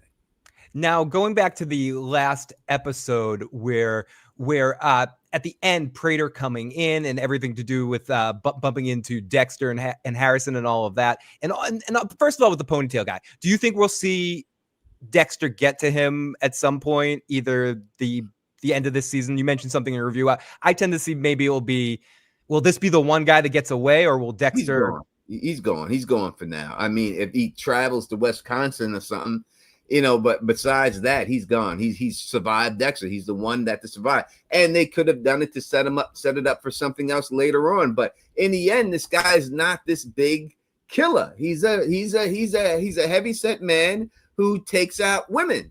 He's not a killer like that. You know what I mean? Like these other people that you're dealing with are killers. Like they're straight killer, kill men. They kill boys. He strictly just kills women. He doesn't like the sight of blood, so he has to strangle them. He's not that type of cat. No, and he does this gold bricking sort of friggin' thing to do it too, and like his whole fucking game. And it's just it's fucked up that he's the one that got away. And I agree with you. I think you were mentioning, and there's no way he didn't know that about Hamilton. That was a weird out. He got the ick, as they say. Mm-hmm. He got the ick of Red wanting to have lunch with him and thought it was a little kind of hinky that the people have died. Like, I think he he was less. He knows how to bullshit people better than he lets on. He's not as stupid as he lets on. That's his difference. And I think he got skeeved and got the fuck out of there. Yeah, and if y'all want to still talk after Dexter, I know that I think it's on Peacock. They have a whole mini series of John Wayne Gacy. They're doing a mini series on that they have the actors playing that. If y'all want us to cover that John Wayne Gacy series, it's only going to be 10 episodes and it's only for one series. Is that the one where Jax from Sons of Anarchy? Oh no, that's a different one. He's playing something on Netflix. He's playing a serial killer and something. Too. Yeah, that's going to drop all at once. At Gaines he's playing. Yeah. But this is a John Wayne Gacy story and stuff. It's like something like Undercover something or whatever it's called. But if y'all want us to cover that, we'll definitely cover that for you. Again, we have other things that we're going to be covering here. We got the Better Call Saul spinoff basically coming out. We'll be covering that here on the channel and on Phil's channel, especially Phil's channel. If you really want that show, that's where you want to go. But we're going to be ripping that show apart soon. Here, as soon as Dexter's over, I'm going to be starting it on that. Area code 403. What's your name? Where you calling from? And what you got? What's up? My name is Steven. I'm from Alberta, Canada. Hey, Steven. All right. My question is, do you think it's a possibility that Batista is following Dexter, sees Prater and Dexter meet at the restaurant, and the way Batista or Prater finds out that Dexter is the Bay Harbor Butcher, Batista confronts him at the gala? Mm-hmm. I think it's either Batista confronts him at the gala, he sees Dexter with Prater and calls him Dexter in front of him, or Claudette sees him there and Claudette says, Mr. Morgan, in front of him or something like that. But one of them, I think, has a good chance to drop to spot it. And again, let me before we go on call, let me say thank you to Jim for gifting 10 Teflon TV. I have the new members if you want to hear them, Tony. We got Todd 0864, we got Sonny, we got Lala Gonzalez, we've got Miss Brandy, we've got Kathy Bennett, and we've got PERF. Thank you. Oh yeah, and BAJP, and those are the 10. Thank you. All right, go on, Carl. I'm sorry about that. Caller. Oh yeah, thank you guys for having me on. Yeah, so I just think it would be really on character for the show to have Dexter's identity be revealed to Prater without him actually finding out. It would be someone like a side character that like slips up and reveals Dexter. Yeah, that's most likely. I see that happening at the gala all day if he's there. Like Dexter really has no business going to that thing. He's stupid to go there. It's a dumb thing for him to do. I think maybe he hires Harrison to work there for him. Like, oh, you want a job? You want to work there? Blah, blah, blah, something like that. And then that's what gets him in there. But something is going to happen. Again, we've seen Charlie with the cut on her arm. She's got to get that cut from somewhere before, and that cut's going to upset her somehow. Dexter is the one who's going to cut her somehow. And I think that's when it all goes off the hinge. Yeah. I don't think Dexter would be at the gala. I think Batista's gonna be at the gala. Yeah, but why would Batista just bring Prater up to him? You know what I mean? Bring Dexter up to Prater. I think Dexter is gonna be there. I think Dexter's gonna be there. We've seen Harrison. I mean, when we look at the picture of Harrison, I'll pull the picture up again while you're on the phone if you're watching at the same time and stuff. Why would he be dressed in this type of outfit if for not he's in the gala at that particular time? I mean, the only reason I could see him wearing this. Isn't the gala at Harrison's hotel where he works? I don't know where they're exactly holding it. It could be. But still, if he's holding it there, I don't see any reason why he would be dressed up. Every time we've seen him, and he's never been in a costume like this at that hotel. He's never been dressed like that in anything he's been doing. He was never in no white jacket like this and everything. I think Prater might force them to basically puppy dog him around so he can keep an eye on Red. I'm saying may hire him to work for him at the thing, and that's why he's dressed up like that, maybe as a waiter there or something, you know, and that's why he's there so we can keep an eye on him and stuff. And then Charlie pulls them. Yeah, and as Tony's pointed out many times, if we look at Charlie in this picture, she's also injured. She must get into something with Dexter. How else is she how else does she get that injury? I mean, I guess there's many different ways. She could have hurt herself if something bad happened to her mom or It's something like Dexter did something because Dexter says, because the whole thing is Dexter got hurt on his arm in the same place basically, and she said that she did that to somebody before, and if he would have went a little bit closer, that person would have died. You remember what I'm saying? So I think Dexter tries to pull that maneuver on her, and it just doesn't work. It doesn't kill her.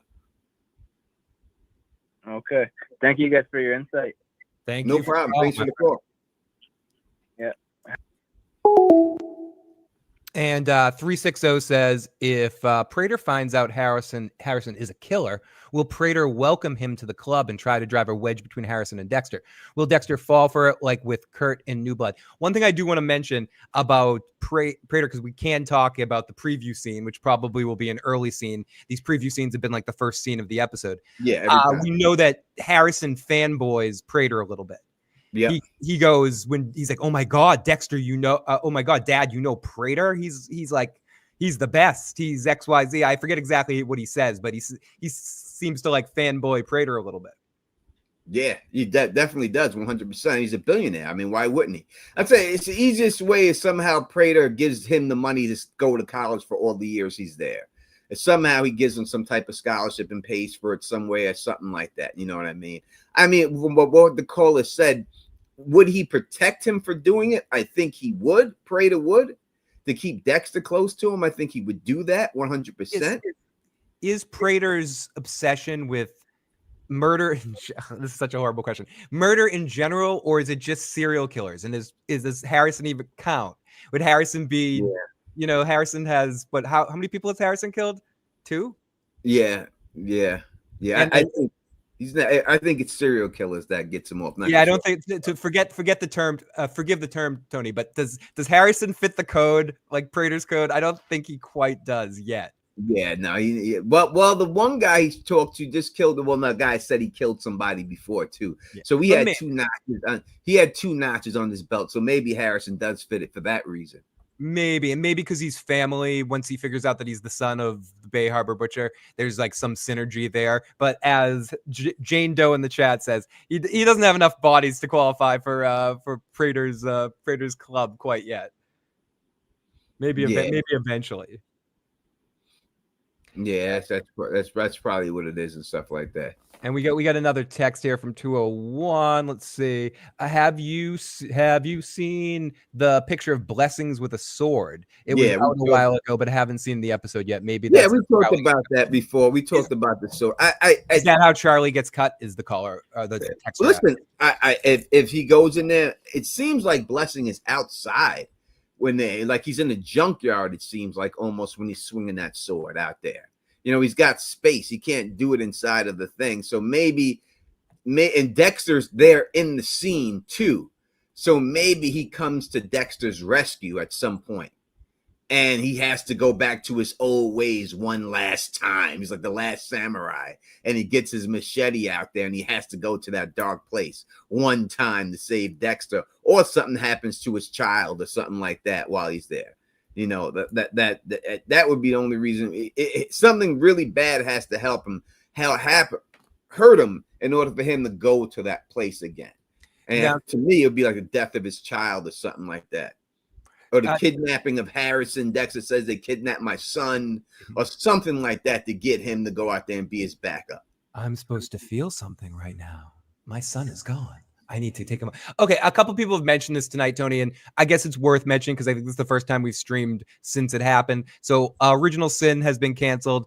Are you happy about that? Sad about that? Do you think it just needs more resources to Resurrection? Or I'm very sad about it. Me too. I love that fucking show. I thought that show was really good.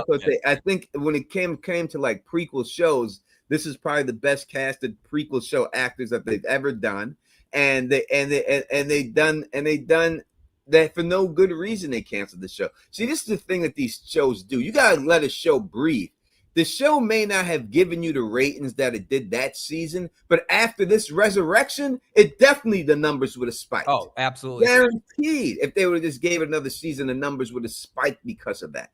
You know what I mean? So I think that they should have just rolled it out for another season, and you would have seen the numbers jump and get to where they go. So I would have liked to see Original Sin, because then you could have introduced characters that you could introduce in Resurrection that were in there. You could, and you've already done that. Yeah, you've done a good job at like showing some flashbacks from Original Sin in this, and you could kind of keep doing that sort of stuff and cross over a little bit. And I thought it worked in the same way the early seasons of Bates Motel really worked. I thought that's another prequel, whatever thing that just worked pretty well for like what it was, especially the first couple of seasons of Bates Motel.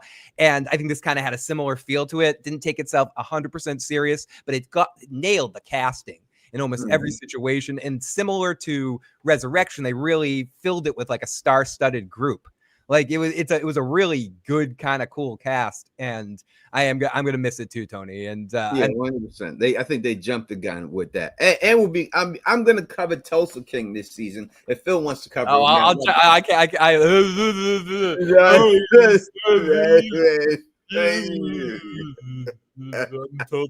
Yeah, I can't wait. I can't wait.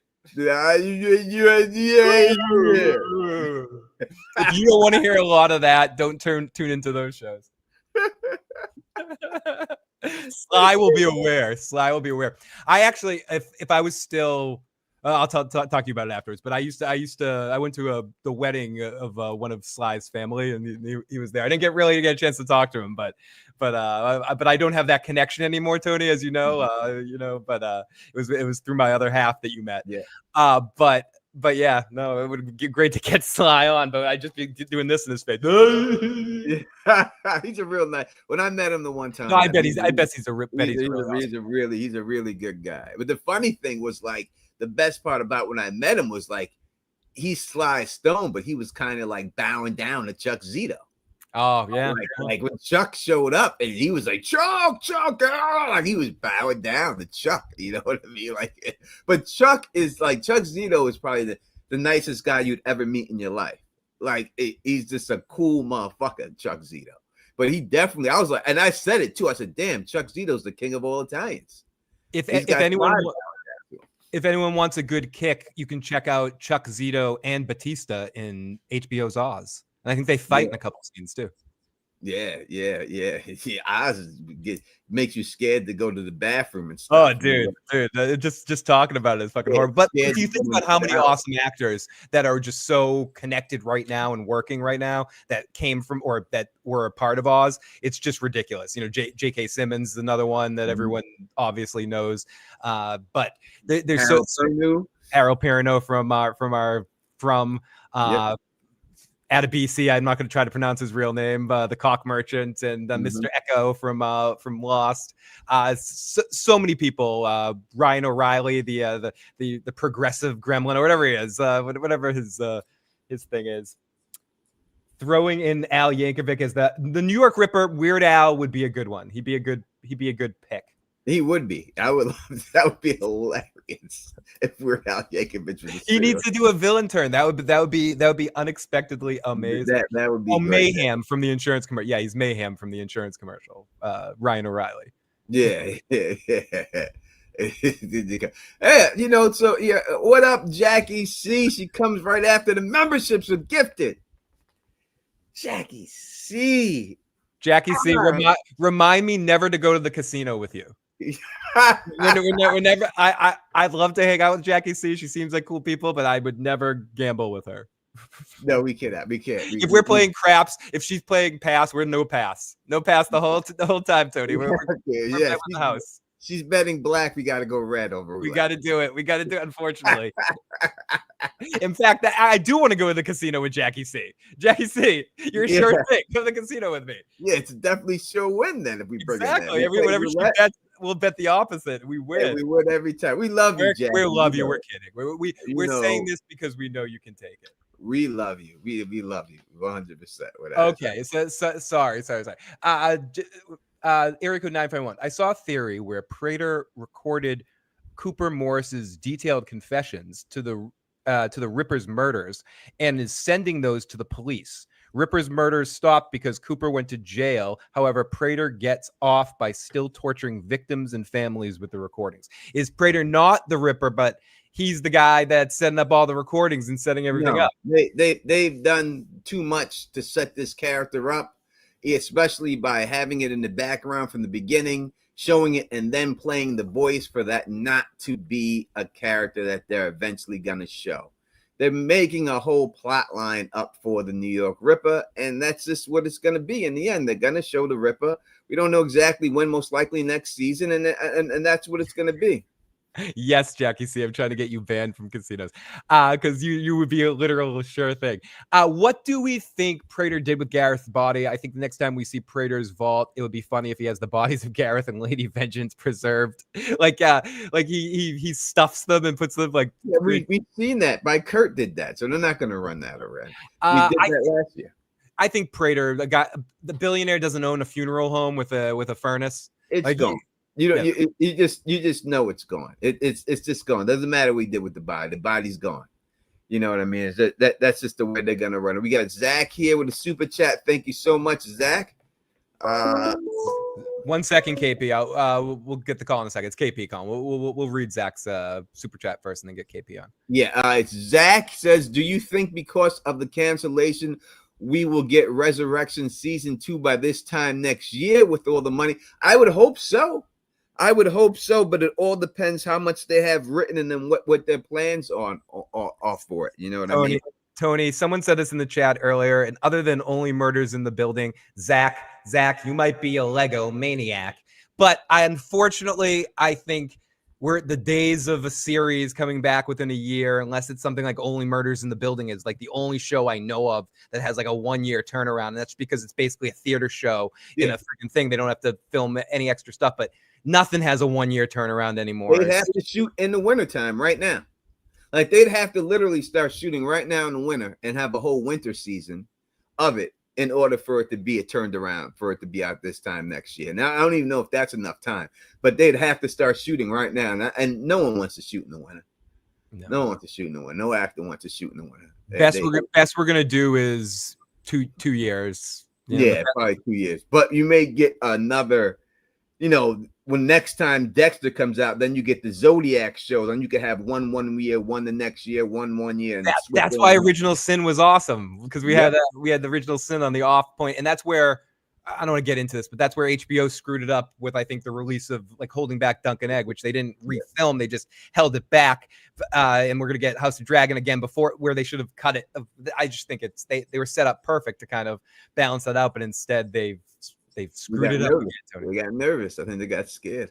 Yeah, I'm scared too. I'm scared. There's a lot of stuff. We got to do a Song of Ice and Fire stream at some point, Tony. There's a lot to talk about. There's a lot to catch up with. Yeah, we will. We'll bring Bridge back, and then we will. Yeah, we got to get Bridge back for that. All right, KP, give us that call. Oh yeah, KP, call back in. Sorry, KP. Except Kit Harington, he loves Snoop. They filmed season in the beginning of this year over 5 months, though. New Blood was better than Original Sin. Resurrection season 2 will film in January again. I do think it will film in January, but I still think with the production and everything and the way they put things, just look at every other hour drama like this. Is there anyone I'm missing that actually turns around on a year schedule now, Tony? It's Tulsa King. Tulsa King does Yellow Jackets come out every year? No, Yellow Jackets like 3 years to get. Yeah, it was like 3 years or something, wasn't it? And what else are the Showtime shows? Yeah, the Showtime shows are like every 2-3 years, maybe. Yeah, it takes a while for Yellow Jackets to get out there. It takes a while. People saying, guys, they did Resurrection in 5 months. I mean, I'm sure they can film it in 5 months. I don't know if they're going to do all the post-production work. Yeah, again, it's not a show that's heavy CGI, and that usually holds stuff up. A lot of their effects are most likely practical. So that would, Landman definitely came back in a year. We'll see what happens. Honestly, if it comes back in a year, I will be happy to be wrong. If it comes out in 2026, that would be amazing. Did From not this year, but the previous years, it was about a year turnaround, right? I think it was 2 years, right? In between? Yeah, it's like a year and a half. Yeah, like a year and a half or so to get From done. and that's pretty quick. From's been like a pretty damn quick turnaround. Yeah, but they were willing to shoot in the wintertime with the one season. That's why they got done so fast, because they shot it through the winter. And every one of the actors said they hated it. It was terrible. It was freezing cold up there. It was a rat. So I don't think they're ever going to do that again. So I don't think you're ever going to get it again like that, because they're not going to shoot it in the winter. I think it used to film on a lot more sets instead of on locations with television. So that's why you could kind of film all year round. That's one of those little things, because you had sets build, or you were filming in locations that were sort of Hollywood staples, or film shoot locations. And now you're doing a lot of more on location type stuff. But what actors would you like to see in the show in the future? I think this is when we can come into talking about the Ripper thing. Tony mentioned Mads Mikkelsen. That would be a great fucking pick. I think he's an actor I would love to see on the show. There's a lot of movie stars and things like that. David Tennant, I'd like to see on the show. He'd be awesome. And I mean, he does have connection to it because of working with the Jessica Jones show. Yeah. So he does. So that is a definite possibility. He could absolutely be someone they could cast in that role. Totally. That's an interesting. That's a very, very possible pick. They like to do a lot of crossover with actors and stuff like that. Someone's saying July 20. That's your bet. ZB come back in July 2026, and I hope to fucking Captain Kangaroo that you were fucking correct and I am wrong. I'm saying it's more like 2027, like early 2027, like. Yeah, we're going into football season and then the summer, and I don't know if he'll be back by next. I don't think, unless they film in the winter. They film this in the winter, then yes. But if they start filming in the spring, there's no way they're gonna get that done in time. Ooh, a couple people want Bryan Cranston. Bryan Cranston could do something in there. Yeah, Mahershala Ali that would be amazing for Mahershala Ali to be in there. That would just be epic. He's an amazing actor. That would just be epic if they put him in there. That would work. That would work. That would really, really work and stuff. Everything. We always need Bryan Cranston. I mean, if you can get Walter White in on something, he's an obvious amazing pick. But I don't know if you can get Walter. Yeah, they've only had one British guy, right? The guy who played Pulo from Rome. Ooh, someone said Charles Dance. Charles Dance would be interesting. Ooh, here we go. We got KP. KP, welcome to the show, KP. What's up, buddy? Good evening. Good evening to everybody. Good evening, Tony. Good evening, Phil. Good evening to the chat. I hope all is well, all is cool, and all is copacetic with you guys. So first off, Tony, your suggestion of Mads Mikkelsen, especially after seeing him pretty much in every role, but like in particular playing Hannibal. Oh Lord, he would be almost OP in that role because he's done it. Like whatever that New York Butcher, whatever has actually done, he's done way worse. Like his other characters have done way worse, and he's played them so amazingly well. Yeah, you can easily make him like a college professor and be a killer in Harrison College, you know? That's exactly what he was in. That's what he was in Hannibal. Yeah. In a TV version of Hannibal Lecter. Either he was, or was he a psychiatrist? Was he still a psychiatrist? And the guy that came to him, the younger guy that came to him, was the investigator, and like he was trying to get into the guy's mind. It was so good. It was just so good. I loved I loved episode 8. I liked the whole thing that they did. We just kind of let Bobby go, and and the question, like, was he intending to kill him, or was he not? Like, was he gonna kill him, or was he never gonna kill him? Like, that is a very, very good question. I think it's really good that they left that chapter open, like that question open for like folks to kind of ponder on, like as we are doing here. So that's another quick point. I love the but let me get to my question. The last scene where Prater and Uma Thurman sneak up on Dexter as he and Harrison are having their little date. I don't know what to take away from that scene, and I'll tell you what I mean by that. I know you think differently, Tony, and I think you think differently as well. But I am of the opinion that Prater is a serial killer. But you saying something? Oh no, it was just Tyrion. Lords and ladies, I am Tyrion, son of Tywin. Right. So I would say I believe Prater is a serial killer. I firmly believe that. I believe he is the worst of them because he's like playing the most dangerous game, except all of his prey are hunters. And like he's letting them, have the little squabbles. Because I don't believe that Prater believes that I don't believe that he believes that Dexter killed the Gemini guy by accident. Like that he was coming for me. I don't believe that Prater believes that. I don't believe that. I don't believe that Prater buys Dexter's story. I think Prater knows for a fact that Dexter did this on purpose and it's part of his plan, and like he's just kind of letting it unfold. But my question that I will end off my role soliloquy on is, what are your opinions on Prater? Who is he? Because I know the rich billionaire guy that has done everything and now this is the last thing to do.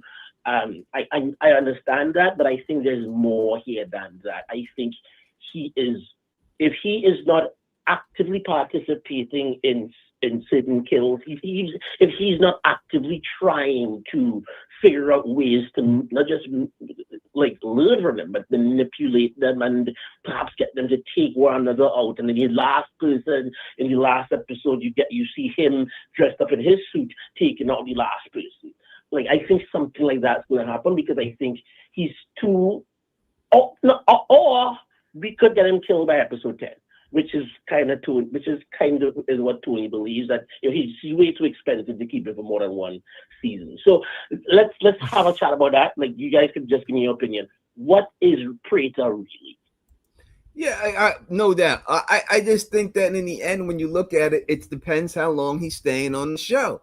And I only think he's staying on for one season. So the fact he's staying on for one season, I can't see it. Now, if he was staying on for multiple seasons, then yeah, I could see it going down that way. But for a one season arc that's going to end, it's got to end with him getting taken out somehow. And yeah, that's just the only way I could see it going down for him. I think Prater is who he seems to be. I think he's what he told us in his story. I think, unfortunately, when it's all said and done, Prater is an interesting character because Dinklage is a great actor and it's a well-written character, but it's not going to be as layered as people want. I think Prater's going to live and die in what we've heard about him at this point, and he's going to be he's a billionaire who's lost his parents and got an obsession with serial killers because of that. Really, like everything that we've heard, I don't think he's secretly the Ripper or has control of the Ripper or is going to set up a sort of situation with Dexter where he helps him kill people. I think he's dead on the table by the end of the season. I've said that all along. I could be wrong. But I think he is as advertised. He is as advertised, and he's too expensive for more than one season, so he has to die by. That's basically you just verbalized. Yes. And I raise you this. I see that, and I raise you this. Bring it. The idea that Peter Dinklage is too expensive, I think, is not necessary economically. He's a Lannister. All he cares about is gold. I'm sorry, I didn't catch that. I'm sorry, it was stupid. I said he's a Lannister. All he cares about is gold. He's expensive. Good one. But yes, Peter Dinklage after Game of Thrones.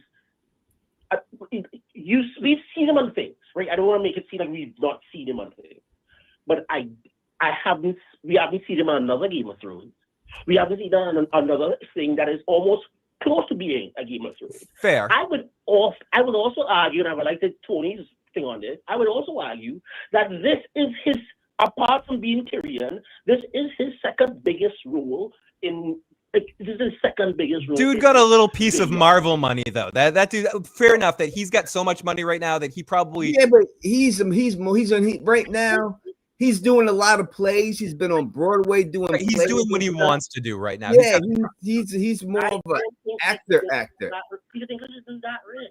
No, but I think he's set off to a certain extent that he can do what he wants to do, and I don't think he loves series. I don't think he loves series television enough. And he's won every award that there is to win from the Game of Thrones show. I think he won like 3 of them in the whole run. He's done his thing. He's made his money. Now he's going to be a serious actor doing plays and stuff, and he comes out once in a while to do these things. He's got another movie coming out. You know what I mean? And a little bit, guys, I know I seen it, but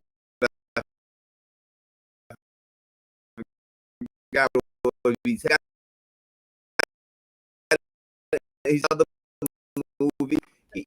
He's the dink, bro. He's doing his thing. Been doing things. He hasn't been, you know, he hasn't been like Macy Williams with literally like no part. He hasn't been like oh God, who Sansa. Have we seen Sansa in any ever? Only the X-Men movies and stuff. KP, just because we want to moon on that. Is that excellent? Yes. I don't think he is. I think I think especially with a Showtime like budget, I think they can afford him. Uma Thurman needs to do that. But anyways, I'm gonna let you guys. I ain't gonna hold you. All right, bro. I appreciate it. Let me say this real quick, Phil, because the people in the chat. I'm saying first, this is what happens, bro. I read these chats and I can't see every message that goes by. You know, there's almost people are saying the stream signal is lagging. Yeah. So let me say this real quick. First, I had Adam Waters get on here, and he goes in the chat, and I did see it goes by, and I said, who would you like to see? And I said Mads Mikkelsen, and then he goes, oh, this guy. He stole my idea, right? And then Justin ND gets on there when he talk about Mads Mikkelsen again. He goes, oh, he stole my idea. And then Adam Walter goes to Justin, hey, I said that. And then Justin goes, well, great minds think alike. Now, how come y'all could be the great minds, but I can't be one of the great minds? So, well, why is it like that? Number 2, I never said, people just asked me a question who I wanted to see. I don't think that's a theory thing or anything else. It's someone I would want to see. Who wouldn't want to see Hannibal go up against Dexter? So I don't understand y'all people. I really don't get it. I'm not calling you out. I think it's funny. I really just think it's funny. You know what I mean? I think that a lot of people would like to see Mads Mikkelsen. Yeah. Yeah, I think a lot of people. Well, I don't know. Is this about me, Tony? What do we got this? Phil's crotch. What the hell is that? Oh, God. Is there a woman in there? Or is that a man? Either way, I'm flattered. Either way, you should be. You should be. either way, I'm blushing right now. Thank you, crush. But no, I'm just playing with you guys. Y'all know I'm playing. Everyone, is the stream running better? Just curious. It's not buffering on my end at all. I'm moving around and stuff. No, I think it's I think it's a YouTube issue. I think the YouTube itself was having a little problem streaming. I'm just playing with you guys. Don't think I was. I'm just playing. Don't take it personal. We just joking here, man. I am the Ripper, Tom. You're correct. You figured it out. I am casted in the show. And just showing here and love it. That's what's going on here and everything else. Tony, we got a couple of quick texts. This is from 337 that says, there's an online petition to save original sin at change.org. It might not make a difference, but sign it up. And people can find it right there. Area code 614. I'm in Columbus, Ohio. I talked to you guys on an episode 7, and I made the prediction that Harrison would be heading into law enforcement. Speaking of law enforcement, based on the episode title, I really think by the end of it, Batista is going to end up saving both Harrison and Dexter. Batista will live 100%. What do you think about that, Tony? Will Batista save Harrison and Dexter? I would like to see Batista live and make it to next season. I think he should always be the thorn in Dexter's side. I think that's the role he should play. And I think that in the end, most likely at the end of the season, he gets the proof that Harrison had to watch, and they end the season on that. And then that's how they roll, because then you have him have the watch, then you have the Prater-Dexter connector and them in there. So then it could all bring it around to Claudette could start investigating and stuff. But listen, Prater's got enough money to get a cop killed. Don't think he can't. You know what I mean? Like, he could really, Claudette investigate him, can be taken out quick. with the quickness, and anybody in there. So it's a billionaire you're talking about. You just don't get away with stuff like that. Tony, I know it's trivial, but who dies tonight? Do we get a death in tonight's episode? I don't see anyone who could die. Who could die? I don't see anyone that could die. I don't think there's a possibility of anybody dying. Unless it's Blessing's family members. And that would be the only way I could see. If it's Blessing's family members and that would gets him off, it's something like that. But besides that, I really can't see anybody else dying. Yeah, I mean, unless it was someone like one of the detectives or something like that, but I don't see any of that happening. I don't see Charlie going tonight. I don't see Prater going tonight. Dexter and Harrison are probably safe. Bobby Bacala seems like he'll probably be safe at this point and be behaving as a good thing. And neither Harrison's girls, I don't think so. So maybe. We got KP calling back. Tony, I'm going to leave you with KP, and then I got to go run and take a dog out. I'll be right back. Yeah.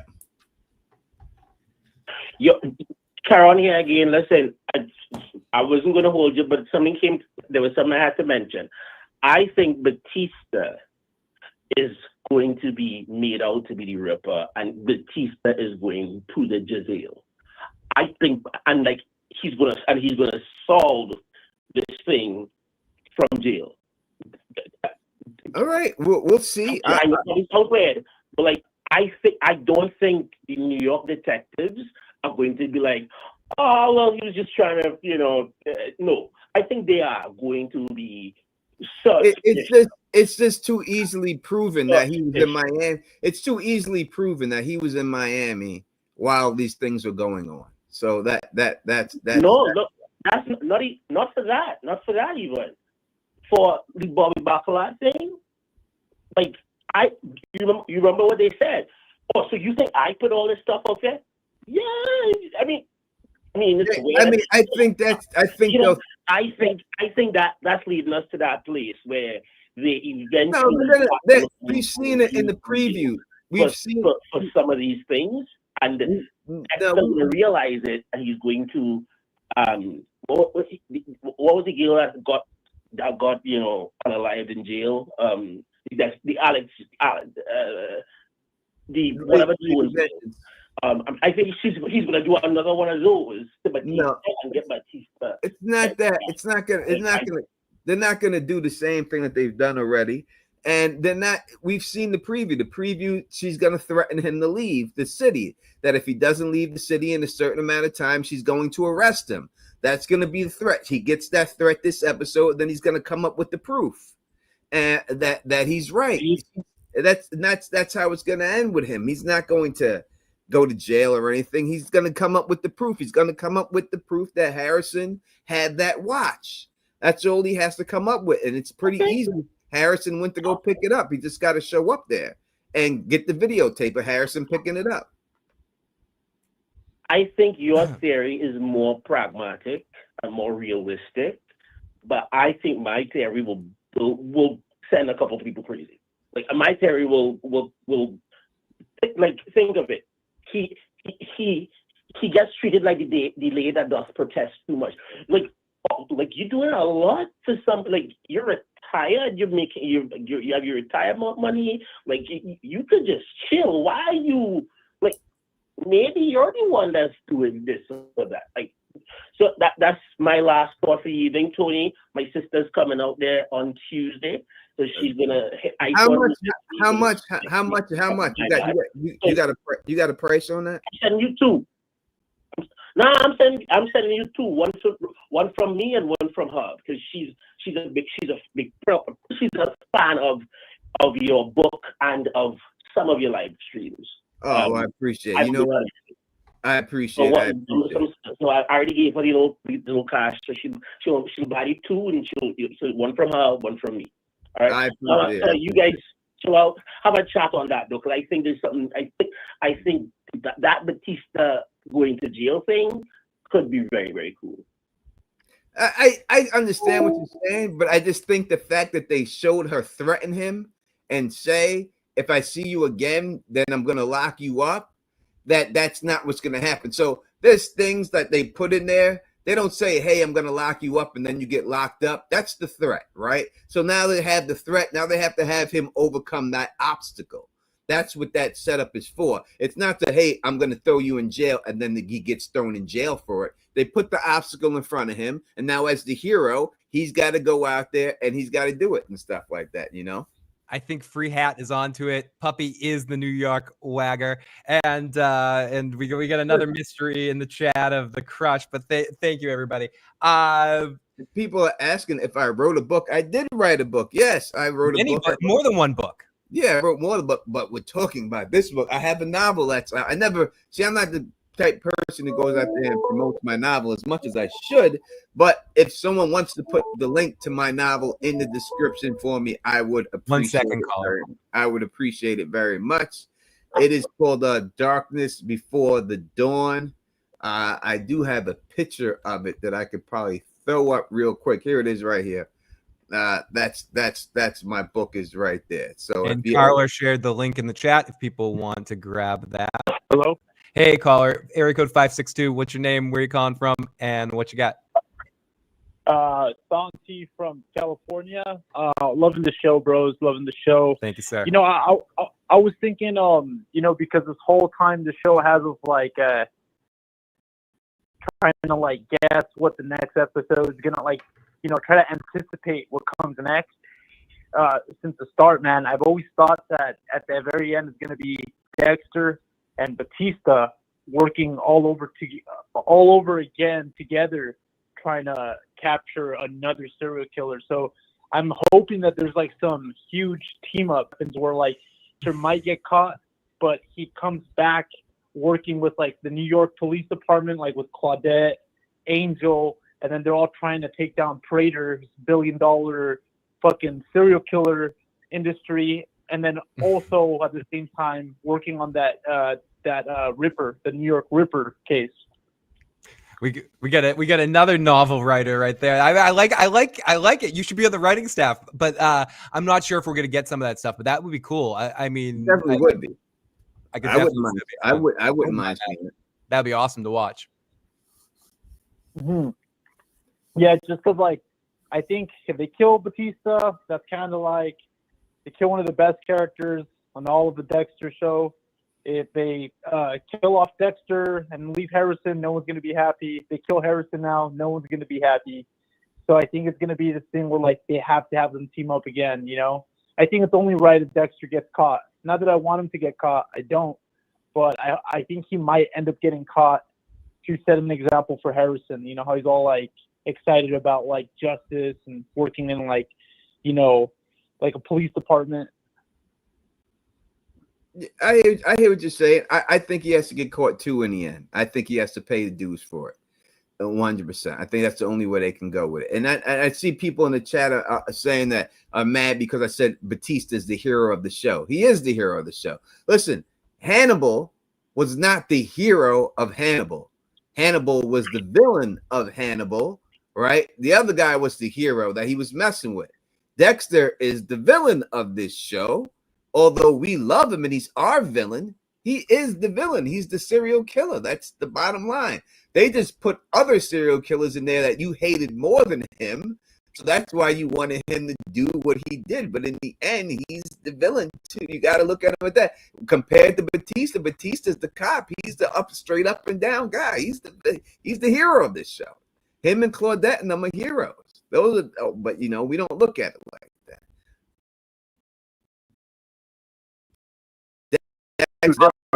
But he's out.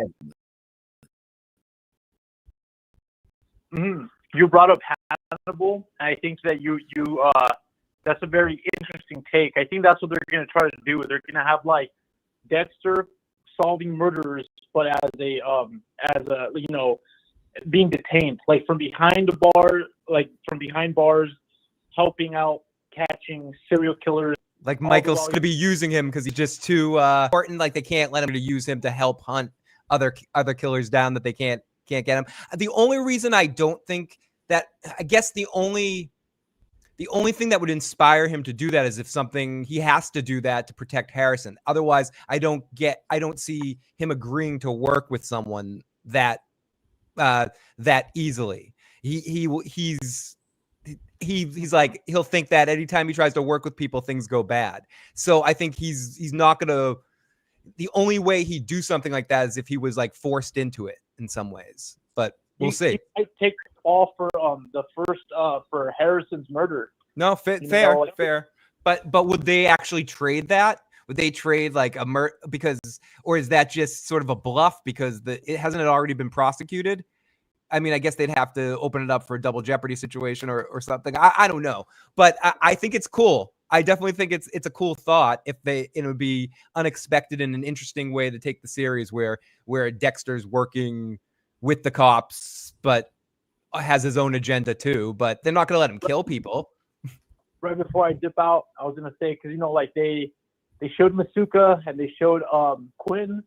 I don't know. I feel like they are gonna kill Harrison eventually, and Dexter's gonna have to like work with them all over again with Masuka, Quinn, and Batista trying to find the guy who killed Harrison. Probably gonna be the New York Ripper. That's pretty much all I got, man. I you like guys it. are doing a good. All right, I appreciate the call. Yeah, good call, my friend. Good call. Yeah, I mean, now people are saying, well, now first it's funny.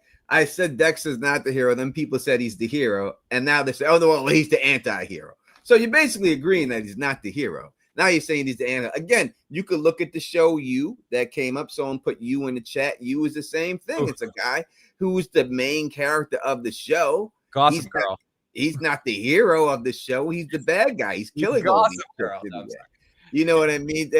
This is what it is. When you look at everything he's done and you put it, listen, look at where his stuff is located with, right? In Prater's vault. He's in the vault with everyone else. There's no one else in that vault that you would say is a hero. He's with them. His stuff is with them. He's John Wayne Gacy. He's Jeffrey Dahmer. He's all of them, or he's them. That's who he is. That's the reality. Now, we love him and we cheer for the show and everything else and all that, but that's why his stuff is in that room. That's why he's in the Dokes is in the serial killer book, because that's who he is. That's what it is and everything else. And you're going to Dexter kills bad guys. He does kill bad guys, but doesn't make it right. It doesn't make it right. You know what I mean? It doesn't make it. You can kill the bad guys you want. It doesn't make it right. It's not right. And I'm not going against it. I love the show and I love Dexter, and I'm glad he killed all the people he did. And I cheer for him to kill the people. Is But the Punisher a good reality- guy? Is the Punisher a good guy, Tony? No, the Punisher's not a good guy. And I don't think so either. I think the Punisher is he's a hero in a weird, an anti-hero in a weird way, but he's not a good guy. Like Punisher at core is just a fucking murderer. But so yeah, I mean, Dexter's our guy, but he's our serial killer. He's our guy. And he does kill bad people. He does. He targets evil, fucked up killers. He does. But he also got Rita killed. He also got LaGuardia killed. His sister's killed because of him. I mean, as Batista said, you can go through it. You know, all the people that got ran down because of what the actions that he did. You know what I mean? So no, I love Dexter, and I never want him to get caught. But to call him a hero is not. I guarantee if you ask Michael C. Hall if Dexter a hero, he'll be the first one to tell you no, he's not. Guaranteed. So people are asking, is Batman a bad guy? It depends who you ask. I'm sure some people would think Batman. Some people that go against him might think he's a prick. But no, Batman's a good. He's got a code. He tries not to kill. Some Batman kill. Batman, he's a vigilante. He takes some the Batmans do kill. He takes the law in his own hand, but he doesn't kill these people. It depends the Batman. Some of these asshole Batmans, these TV Michael Keaton's Batman kills. Affleck's Batman killing anyone. He's taking them to jail and then they're breaking out again. That's the whole reason he got. Oh no, like Michael Keaton's like shoots like in that first Batman movie. Watch that again, Tony. He like throws people off rooftops and shit. Yeah, that's not Batman though. That's not what Batman is and everything. Tony, is there a picture of you in the back of your book with your pipe and tweed cap? There is not. No, there's a picture of me on the back of the book, but I don't have a pipe and tweed cap on. It's a psychological thriller. It's a very Dexterish. If you're into things like that, it would definitely fit that. You know what I mean? Fit that code. But yeah, if you want, I appreciate it if you go out there and buy it. Darkest for the Dawn. It's right on Amazon. Go out there and pick it up if you want. The links are in the mod. Share the link again, but definitely pop in and get that and leave a review if you do. Definitely do. But yeah, it's. I'm not going to argue the whole thing about that. I love the show, and I can't wait for it. And I hope he kills Prater, and I hope he kills them all. I really do. Oh, he's killing Prater. I mean, but will Charlie die too by the end of the series? Or I hope not, because I'd like to see her come back. I like to see Uma come back. I like her character, and I like to see her come back. But it seems like it's setting up for both of them to go. And here we go. 9-5. The reason why they had Prater's voice over Cooper's jail is because we didn't recognize it. Then more of Prater being that guy, possibly being that guy. Oh, we got a super chat. Yeah, go ahead. From Tom Working, he says, imagine this, Prater knowing Dexter's identity, but using him to track serial killers, but for his club. I think that goes into that whole thing. If Prater is, we'll play with it. If Prater does live somehow, that's the only way, right? Like either he outmaneuvers Dexter because he just can, or he is able to figures out who he is, or that all comes out, and then he fanboys on him and tells him he'll help. I have a whole book of serial killers, and I can help send you anywhere in the world to find them, and blah blah blah, blah and all this sort of shit. So could Dexter not? Do you see any situation where Dexter could work with Prater? Of course, I could definitely see him doing it, but I just don't think he's going to be around for him to do it. Yeah, it would be the best thing for Dexter. He'd never have to risk anything. He never had to do anything. But then the show was boring, because now what's going to happen? Prater's going to bring guys into his house, and Dexter's going to kill him in front of him and go back home, and he's going to keep doing that. That's a boring ass show. No one wants to see that. And that's what would happen if Prater lived. That's why Prater's got to go. Who would want to see that? Oh, I got 5 more guys for you. Oh, I got 3 more guys for you. Oh, I found these guys for you. And Prater's going to have to watch too. He's into that. What do they call that? A cuckold? He likes watching. I think he likes watching. I'm pretty sure Prater likes it. We got a few more texts and stuff here. And area code 303. In addition to Gigi having a broken arm, she also has a bruise on her shoulder, as we've seen her and Harrison are kissing in the elevator. I'm guessing she has an abusive boyfriend, which will be the point of contention for Harrison, maybe his next kill or a reason to lock in. Please correct. That's an interesting question around there. Tony, will Harrison kill anybody else before the end of the season? Yeah. Harrison's definitely going to kill somebody.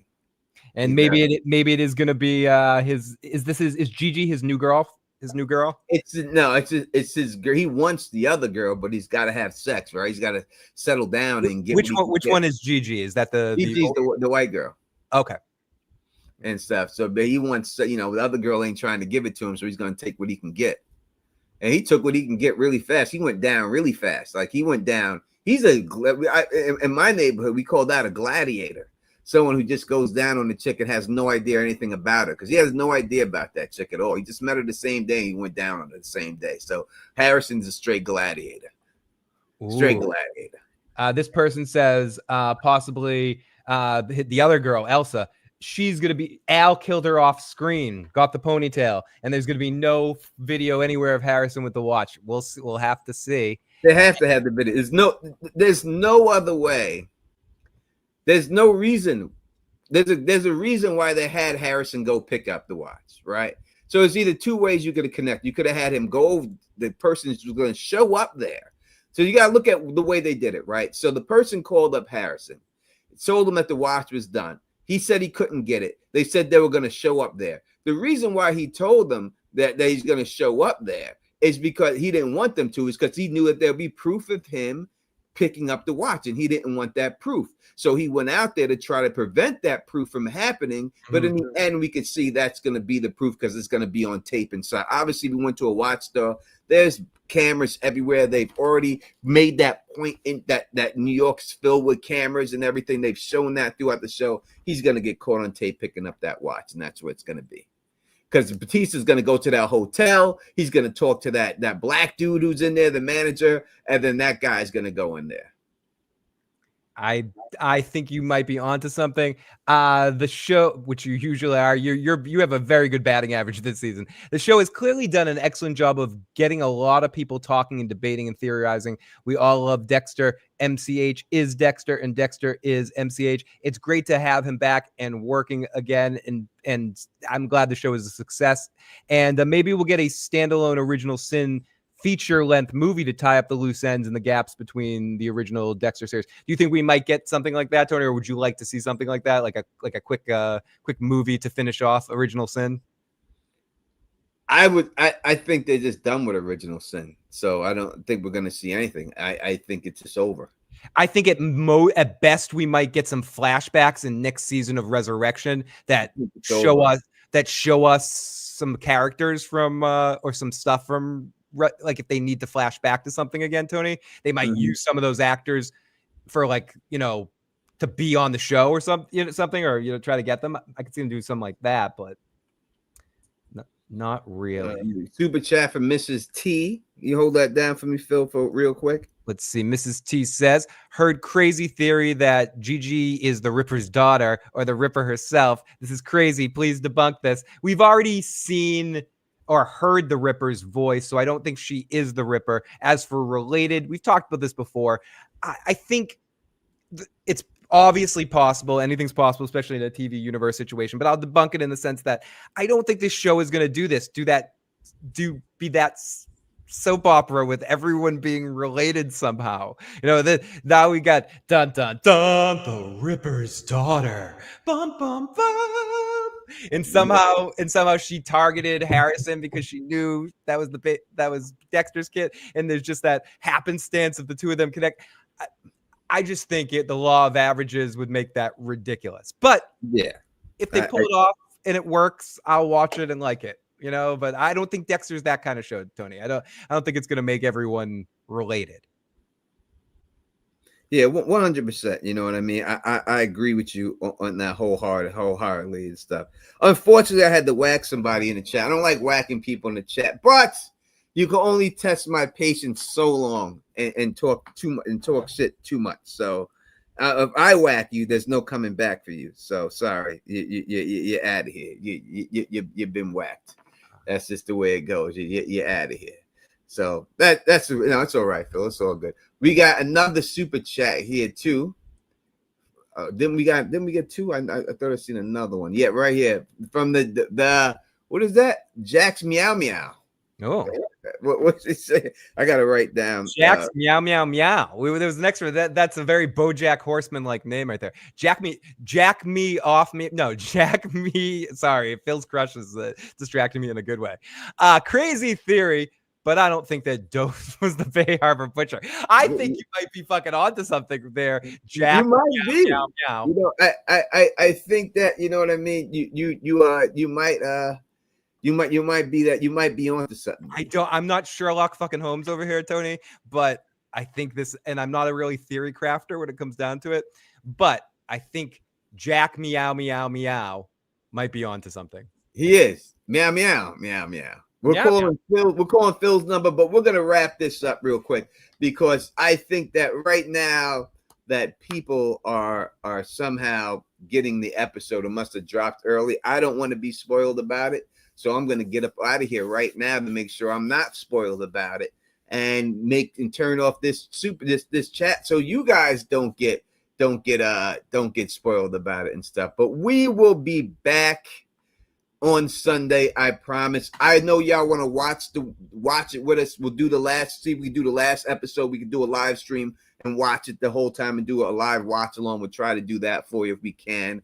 For the next episode and the final episode of the season. But I work in the morning and stuff, so I got to get up early. That's why my review probably won't drop till Saturday morning because I got to work and stuff and all that stuff. The summer of Tony is over, so so we'll see and everything else. So we'll get out of here. Thank you everyone who sent in the super chat. I have taken down all your names and put you in the raffle. We will have the raffle. I can't do it on StreamYard because it's a different, so I had to go to a different site and find it. I did find it. We're still doing the raffle, and I will announce the winner. Probably should we do maybe the last episode of next one whatever it is. But we got all the super chats. I got all the names. I got all your raffle tickets in it. Or next week on the final pre-show or something like that. Something like that. But we'll definitely get the raffle out there and everything else. Let's say thanks for Phil for always for joining us. Thanks for all you guys for coming in the chat. Thanks for all the super chats. Thanks everyone for being there. And good luck for the raffle. And everyone goes and buys the book, let me know that you bought it. I appreciate it 100%. And if you like the way I do this, please thumbs up this, spread this across the realm, and of course subscribe. And until next time, you know who it is.